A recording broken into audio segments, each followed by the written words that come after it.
ಜನುಮವೇ ಆಹ ದೊರಕಿದೆ ರುಚಿ ಸವಿಯಲು.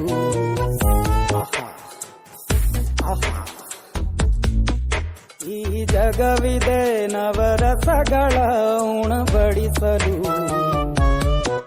ಬಿಸಿ ಬಿಸಿ ಇದೆ ಬಿಸಿ ಬಿಸಿ ಇದೆ ನಳಪಾಕ ದಿನ ದಿನ ನೂತನ. ಈ ಬಿಸಿಯುವಾರುವ ಮೊದಲೇ ಎಲ್ಲರ ಜೊತೆಯೇ ಮೆಲ್ಲುವ ಕಲೆಯ ಜೀವನ ಜನುಮವೇ. ಈ ಜನುಮವೇ ಆಹ ದೊರಕಿದೆ ರುಚಿ ಸವಿಯಲು. ಈ ಜನುಮವೇ ಆಹ ದೊರಕಿದೆ ರುಚಿ ಸವಿಯಲು.